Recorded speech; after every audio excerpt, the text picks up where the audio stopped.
gold down there, Diane. There's gold down there. You're like their number one favorite guy. Because you won them cash. Hi and welcome to the Tour Report from Secret Golf. We're back. I'm Diane Knox and I'm joined by Steve Elkington. And this week, well, we are back to PGA Tour action with the Sanderson Farms Championship. But Elk, before that, I guess we have to dissect the Ryder Cup a little bit. I watched you very closely last week, Diane. You weren't going to be told at the start of the week that it was going to be really tough for the Ryder Cup on European team. It was the media and everyone was selling us on the European team. They had all this great experience, and yes, they did. But Diane, you must be a little bit disappointed. Your team didn't quite get it going early in the week, and then they got absolutely run over by all those young players on the U.S. squad.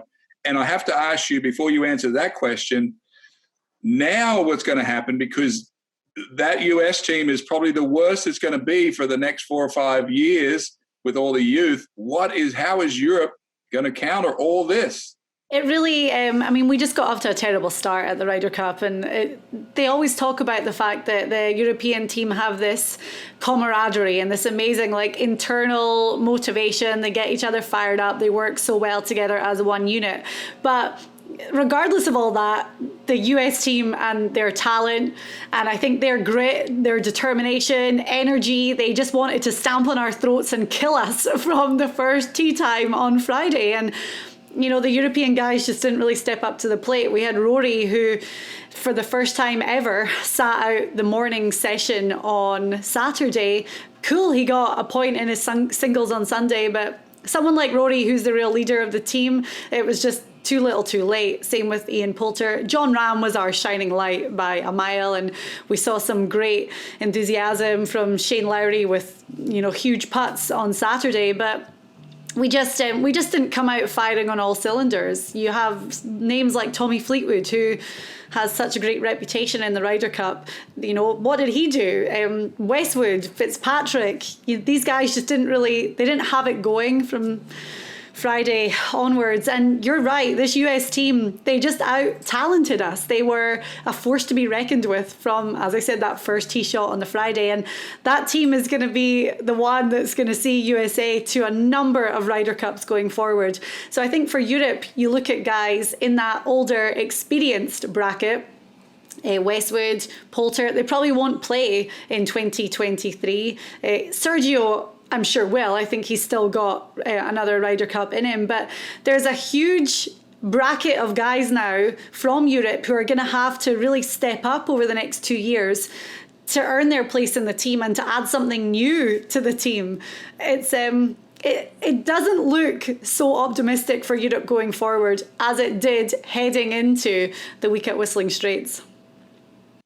Yes, Europe needs to find a couple of young Italians, a couple of young Sevi Ballesteros to get ready in the next 2 years for when they go to Italy, Diane. But it became apparent as the week went along, as we started to look at the matchups, that it wasn't going to work out for Europe. You could just tell that Morikawa, Schauffele, Scotty Scheffler, who took down the number one on the Sunday, all these rookies, they're not really rookies on the American team. They're such good players, the Open champion, the gold medalist, all these guys that are so experienced for youth.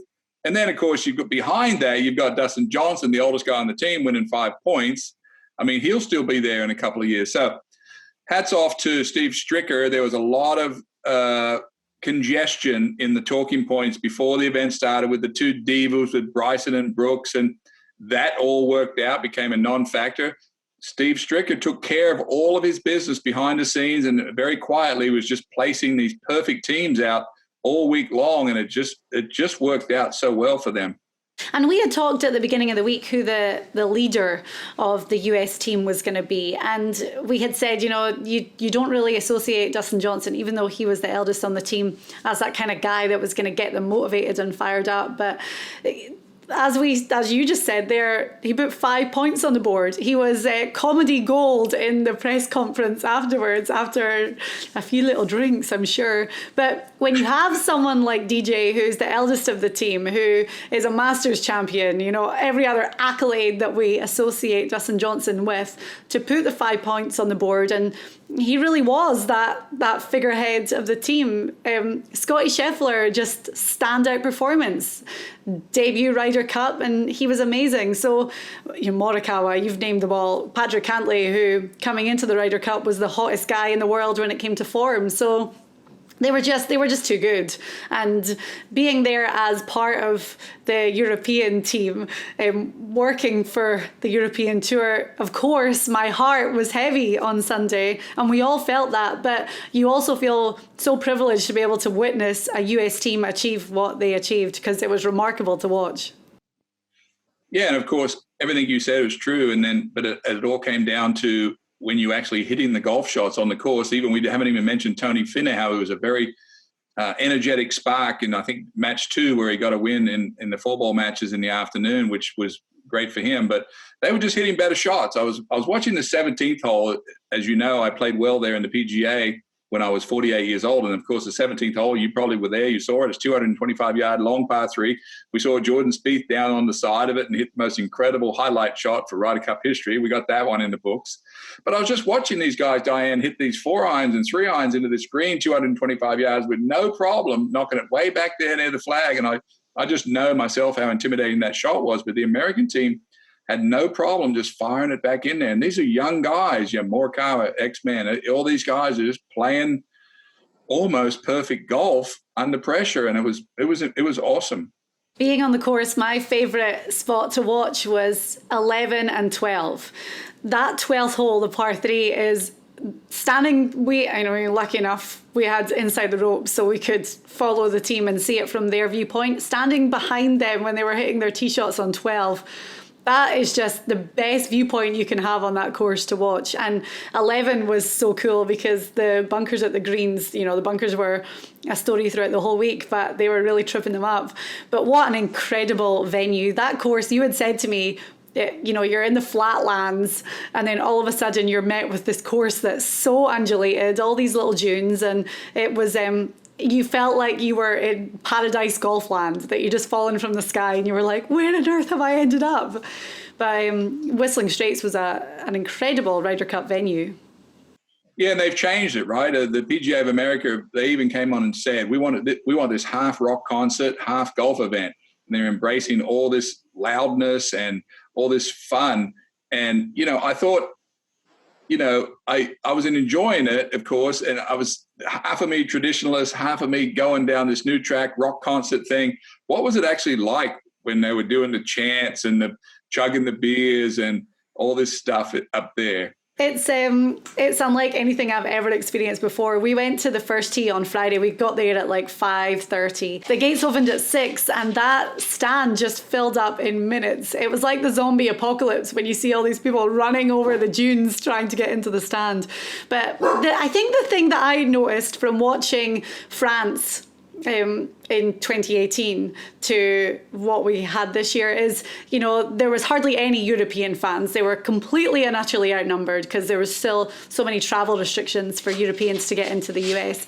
But the US fans are chanters, the European fans are singers. So you would have a lot more songs, I think, at Le Golf National than we saw, I think, USA, and the small little group of European fans that were there, they were coming up with songs about the players. So it was a little bit different in that sense, and the atmosphere was not flat by any means, but I think that it's definitely going to be better when we have a more even split of USA and European fans. It was very noticeable. Of course, and I have no doubt that, the Europeans have always been great at doing songs. They do it with their soccer over there, so they're used to being very creative. They're great fans. They're very passionate, and they're very loyal to their players. They will turn on them, however, if you get a couple of points going the wrong way.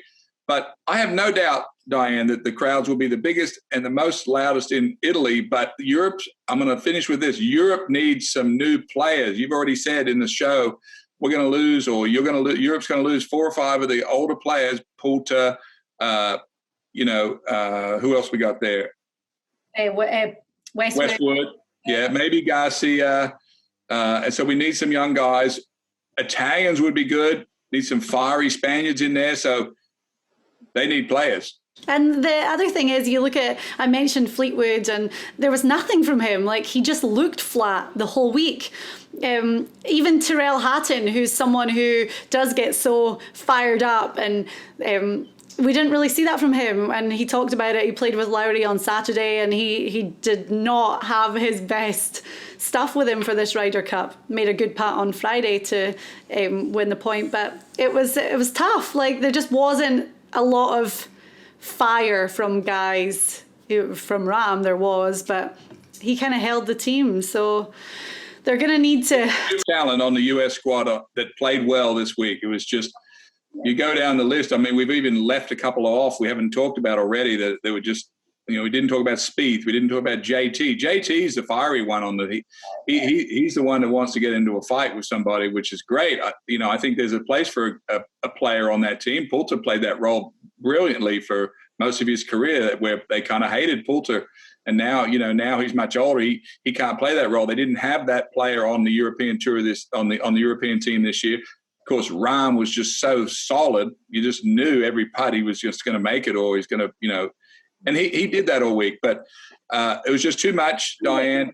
Because Sunday, Scheffler was all over him from the word go. What was he, like 4 up through 5? I mean, Rahm had no chance on Sunday to come back from that, because Scottie Scheffler was just playing so well for a rookie.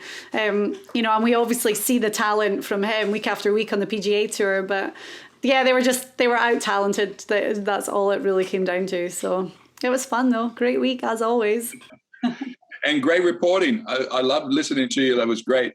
Thank you. And just before we get into the show this week, you were at Mark Leishman's Birdies and Beers charity event to kick off this week. What was it like?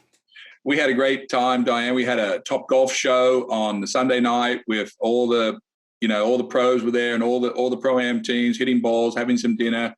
We had some musicians that were playing some songs for us. It was great. We had a great night. And then, of course, Altry, who's making awareness to sepsis for women, and we met a lot of the people that have had a lot of problems with sepsis, and it's a very interesting charity. Of course, it almost took her life years ago when she had a baby, and it was great. We had a great match. I think Leisha's going on a little holiday. We're going to see him play 3 weeks in a row later on. Brendan Todd was there. Cam Smith was there with his hairdo. Man. I told him that that you see him come through Jack's Beach with his 400 horsepowers on the back of his boat when he drives into the marina. He goes, I'd put 5 on there, but they can't fit. But that is so funny. Anyway, Amanda Balionis was there. We talked about your performance at the Ryder Cup. She was very impressed. So we had a good time. Good. Well, and it's the Begin Again Foundation if you want to find out more and get involved with supporting. Right, well, this week we're back to PGA Tour golf. It's the Sanderson Farms Championship at the Country Club of Jackson in Mississippi. Sergio Garcia is defending champion. He's the only one from the Ryder Cup teams to make the trip stateside. So, well, not stateside, but to Mississippi to get involved. Right, so we're going to go through our re-ranked field. We're going to give you our top 10. Then we're going to give you 3 guys really to watch. It's the very start of this 2021-22 season, and we've got some good picks for you this week. Compete against your friends on PGA Tour events. Win cash and bragging rights. Test your golf knowledge. Experience the success and failure of PGA Tour players. Man. SG Tour app is an engaging golf experience designed by professional golfers that created a variety of games, including single and multi-day games, as well as tournament-long contests. It's really simple. Join or create a game, pick 4 players, and win cash. You can even immerse yourself in interactive features, including course strategy, putt predictor, and daily content exclusively from PGA Tour players. The word is out and golf fans are catching on. So don't miss out. Download the SG Tour app now. So this week on the PGA Tour, it is the Sanderson Farms Championship at the Country Club of Jackson. Sergio Garcia, Elk, he won it last year. It was a big victory for him because we hadn't seen a win from him on the PGA Tour for a long time. And Sergio had a great season after that, of course, just coming back from the Ryder Cup at Whistling Straits. But what do you make of this course? I know that last year it really threw up some interesting stats. Yeah, this course, Diane, Sergio Garcia is known as a tremendous ball striker, not a great putter. Last year, his stats said that he was number one in greens and reg on this golf course, the Country Club of Jackson. Very tricky little golf course. As the fall comes in, in the southern part of the country, Diane, and the cooler temperatures come, the grass gets a little weaker in the rough, so the ball sits down. Of course, it'll be like I said, tricky, water, undulating little golf course. You're going to have to hit the ball in the fairway. If you don't, I've sort of built two models this week, Diane. I'm calling it the Sergio Garcia model, which is if you're hitting the ball terrifically, you don't have to putt lights out. Or Sergio was number one in greens reg and 12th in putting and won the tournament.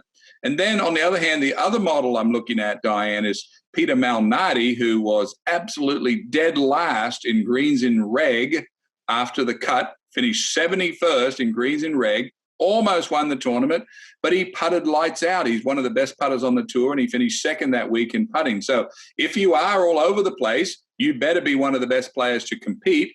If you're striking the ball well, then you don't have to putt as good. Now, that may be a big brush, but as we deliver the top 10, you're going to understand why we picked who we did, and we'll give you their strengths.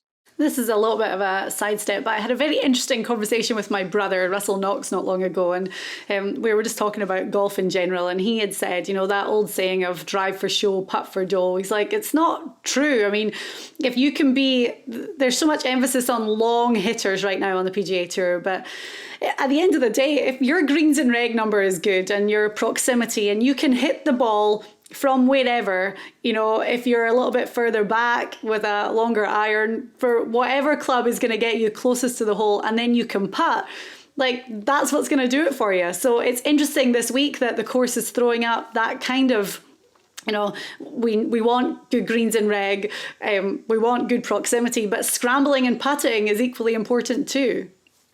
There's so many mind games on the tour with tour players. I was just with a bunch of them yesterday. And there's two big mind games. One you just mentioned about your brother there, which was interesting to hear from you. We're seeing Bryson, we're seeing these guys hit the ball so far, and they're throwing out stats like, well, if I hit it 50 yards further down the fairway, I'll only be hitting a wedge, and stats tell me that I can get it on the green easier and I'll have more putts at birdies and blah, blah, blah, blah, blah. But if you can't hit it 50 yards further and you're going to work on all that time to change your swing to do it, your brother went through this and it almost ruined him. Took him ages to get back, almost a year. He got through, kept his card by the skin of his teeth 2 years ago because he went down that road. And I and you and everyone else around him told him that if you hit all these greens in reg, you still can be the man on the tour.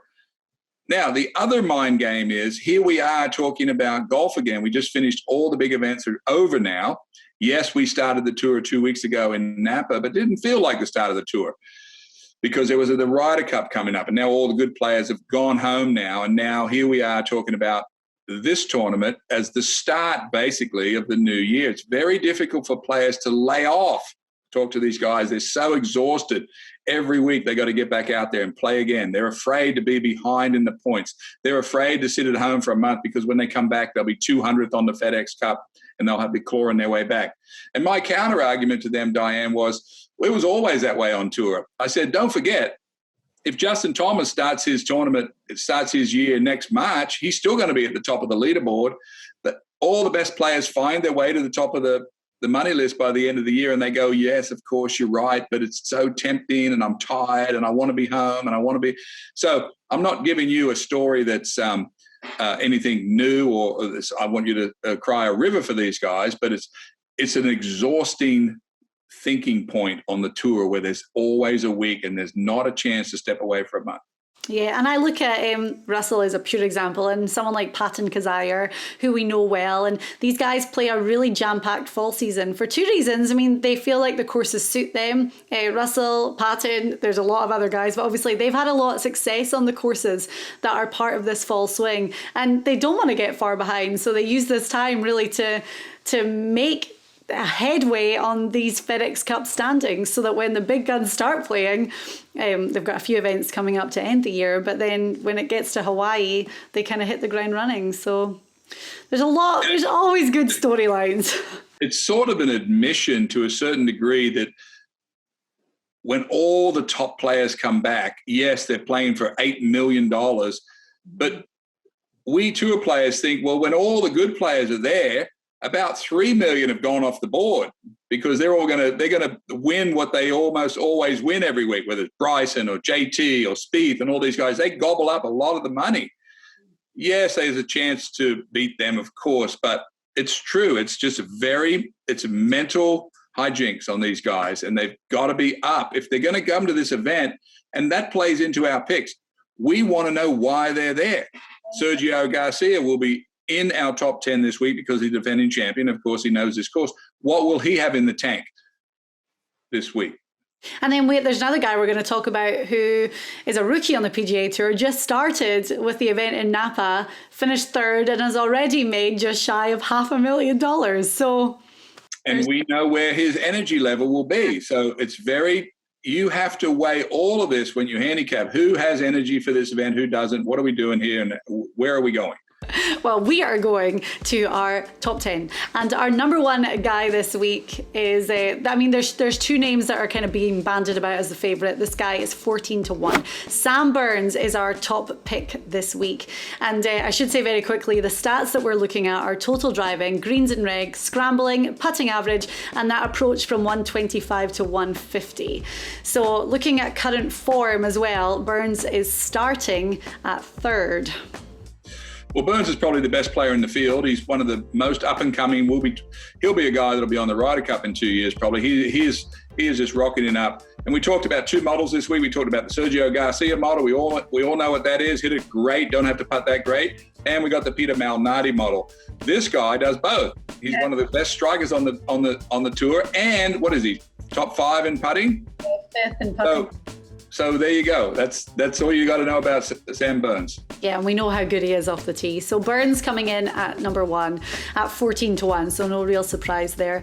Our guy at number 2 is 20-1. So again, one of the elite ball strikers on the tour and can get really hot with that putter. He's 13th in greens and reg. Corey Connors sits at number 2 in our re-ranking. Corey Connors, again, we're going to talk about these two models this week, but this is a guy that we saw play really well in the majors this year. There were some guys like Jason Kokrak who won 2 tournaments, was overlooked for the Ryder Cup, didn't have a great major record this year. He won 2 tournaments, yes, but he didn't play good in any of the majors. Corey Connors played good in every major that I can think of. He was right there in all of them. Why? It's just so straight. And of course, this week will serve him well. He's a good putter, but he doesn't have to putt lights out. He doesn't have to make every putt when you hit it this straight. All right, our top 5 guys are small odds this week, but again, there's no surprise. And our guy at number 3 is 16-1. Sung Jae Im. He's been playing great. When we look at current form, he's coming in at second. But we know what Sung Jae can do. I mean, he's a bit of an all-rounder. Yeah, and we are stuck here on the Sergio model with Sung Jae Im on the third one, but he's one of the great straight hitters. He's got that beautiful pause at the top of his swing, hits the ball very solid. We don't have to tell you how good he is. All the other tour players say, I go out and watch Sung Jae Im for 2 reasons. I want to see how straight he hits it, and I want to see how that rhythm works in his swing. Yes, he putts good, but this course, and there's a reason that he's there. There's a reason that he's energized about being in Jackson this week. He feels like he's got a chance, so that's why he's down there. Mm-hmm. We have Sergio at 4, and we've already talked about the Sergio model from winning last year, and his stats tell that story too. I mean, he's 11th greens in regulation right now, 5th in total driving, putting average 131st. I mean, it's always the red number for Sergio. Is he going to have anything left to give this week after being drained at the Ryder Cup? Well, I will say this about Sergio. There's some players miss when they go back to defend, and it's really important that the defending champion comes back and plays. And I can't imagine how tired Sergio Garcia is from last week, because he just got, he was in some of the biggest matches with John Rahm. He became the number 1 point getter for Europe in the history of the event. He may not play another Ryder Cup, but now he's etched in Ryder Cup lore. Very classy for him to come back down to Jackson to play this event. No, I don't think he's going to have anything in the tank, but he's so good, I can't leave him out of the top 10. Sorry, not sorry. And also, when you play in a Ryder Cup, you've got to have that, I just competed in the Ryder Cup. There has to be a real confidence from that alone. So, defending champion, just coming back from Whistling Straits. I remember, Diane, one year, I don't know what year it was, but the Europeans won the Ryder Cup. And this week in Europe is the Dunhill Links at St Andrews. And I was at the Dunhill Links and watched the Europeans win the Ryder Cup on a Sunday. The next night, Monday, in St Andrews, they had a Ryder Cup party at the Jigger Inn on the 17th hole at St Andrews. And I'm telling you, I'm not lying, there was 5,000 people outside waiting for the players to come in to just watch them have a drink on the most famous golf course in the world at St Andrews. And it was the biggest, best thing ever. And it was just amazing. So they don't have that this year, and they'll be a little deflated, but nonetheless. Yeah. Okay, well, our guy at number 5 is 16-1. Again, one of the clear favourites this week. And he's now a fully fledged member of the PGA Tour and receives FedEx Cup points. So Will Zalatoris, again, we saw just how great this guy can be last year. So we have him in at number 5. That win is coming for him. Yeah, and we were one of the first on this show to tell you about Will Zalatoris and what his name was, and watch out for this guy way back right when he finished, I think, top 5 at the US Open that Bryson DeChambeau won at Winged Foot. Will Zalatoris, another guy that's a Ryder Cup.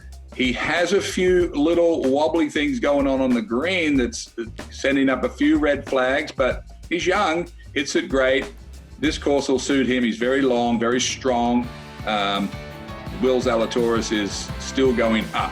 Mm-hmm. And a strong greens and reg stat as well. So our top 5, Sam Burns, Corey Connors, Sungjae Im, Sergio Garcia and Will Zalatoris. On the way next, we're going to complete our top 10 and to give you 3 names to watch with higher odds this week for the Sanderson Farms.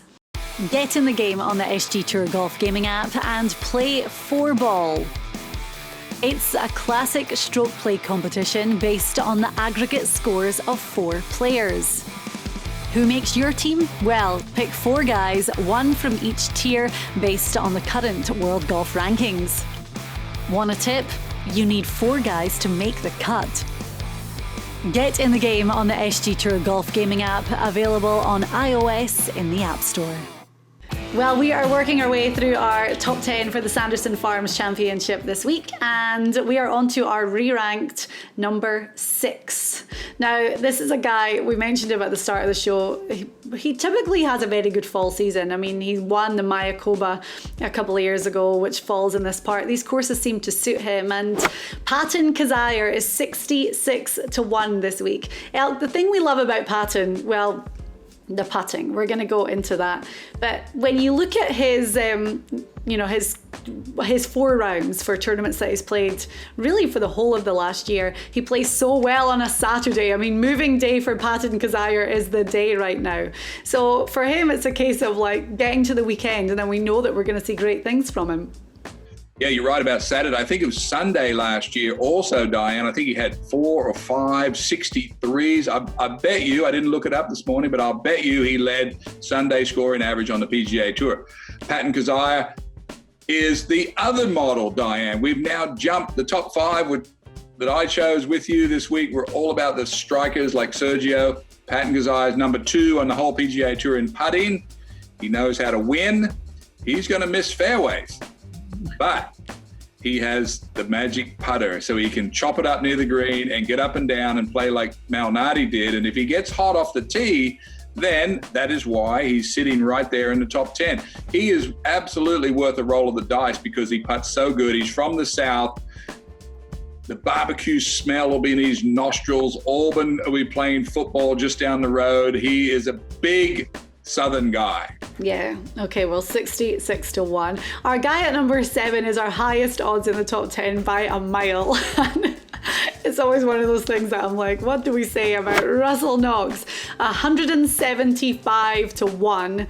But this is the Sergio model again, because his greens and reg is so good. He's 8th on the PGA Tour right now. So for him, we just need to get that putter hot and great things can happen. Yeah, and if I take my car full of gas and I had 1/3 full, 2/3 full, all the way full, Russell Knox ticks a couple of boxes for me but one's really important. He's got greens and reg, he's got putting, but he's got the attitude right now. He knows this is a good time of the year for him. He's committed to the fall. He's working on his game. Not everybody has the same energy. We're going to talk about another player coming up that's a new player that has tons of energy. We know Sergio Garcia has none. Russell Knox is on a golf course that's perfect for him. He's just showed me enough, and I've heard from you about what he's thinking, that he is motivated, Diane, and this is where I'm watching out for guys like Russell. Yeah, he is frustrated too. He was saying to me, everything seems to be, every part of my game is good. Like, we can't identify where the problem has been. It's just, I'm not scoring good enough. So he's got it. He knows how close he is to something happening. So let's get it going nice and early in the season. So he's our number 7. Coming in at number 8 is a guy as well. He's got great ball striking stats and he's 3rd on the whole tour for greens in regulation. We saw some huge bright sparks from Emiliano Grillo last season. Again, as cliche as it sounds, it's putting the 4 good rounds together. Is he Italian? Could he be on the Ryder Cup? No, I know he's not. I was just joking.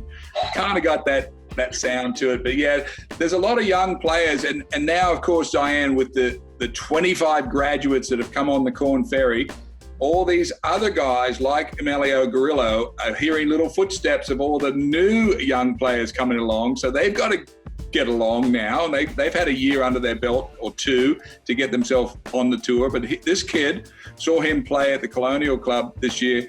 Very impressed, very natural swinger. Again, I'm stuck in these 2 models and he fits the boxes for me this week, Diane. Yep, and he is 66-1. At number 9, a guy that you spent time with at the start of the week for Leishman's charity event, and Brendan Todd is 80-1. Now, we love it when we get a little bit of insight from you about things that these guys are maybe working on. He's a good putter. I mean, he's 30th on the tour right now for putting average and good scrambling stats as well. So what did you see in Brendan Todd this week? And he's the straightest driver on the tour down there. And Bradley Hughes has been doing some work with him. He's very energized right now. And they're working on a couple of things with his swing, couple of things with his putting. He's already considered by all the other guys, because we were putting on the putting green yesterday and all these guys were coming over and go, what are you guys talking about? This guy's the greatest putter in the world right here. So I'm looking at attitude, Diane. Bradley Hughes, our friend, Secret Golf contributor, Aussie mate of mine, is going down to spend 3 days with him. So they'll be very well prepared for this event. He put in a lot into this event. Comes from Georgia, just down the road. So this is very familiar turf to him. Yes, I'm looking for a big week right here. Okay, and then completing our top 10 is a guy that when you look at a course like the Country Club of Jackson, his name kind of goes hand in hand with this style of courses. 40-1 for Kevin Streelman. And looking at his numbers across the board, I mean, all pretty good. Really good, actually. 23rd greens in regulation, 25th for total driving. So Kevin Streelman, never one to overlook in an event like this. Yeah, and he played really good in the majors this year, and a good friend of ours caddies for him. So we get a lot of inside info. But when I think about a guy that lives out in Phoenix with small kids, and he's going to get in the plane this time of year, who had a massive year last year, and come east to play in this fall event on this small golf course, he's got the skills to do it, tells me that he's energized to do it. Because look, Vegas is next week. He can drive to Vegas he could have a week off easy this week. He's got tons of reasons not to be here, except one that I've got a hunch, Diane, that he's playing very well. Okay, so that's our full top 10 for the Sanderson Farms Championship. Sam Burns at 1, followed by Corey Connors, Sung J M, Sergio Garcia, Will Zalatoris, Patton Cazaire, Russell Knox, Emiliano Grillo, Brendan Todd, and Kevin Streelman. Right, on the way next in the final part of the show, we're going to give you 3 names at higher odds, actually a real range of odds for the 3 of them, but 3 names to watch for the second event of the new season on the PGA Tour. Play money grabber on the SG Tour. Instead of strokes, it's all about the cash. You pick a team of 4 players, 1 from each tier, and scoring is based on the money that your team wins. Your guys missed the cut? No problem, you're still in the game. The SG Tour Golf Gaming app, available on iOS in the App Store.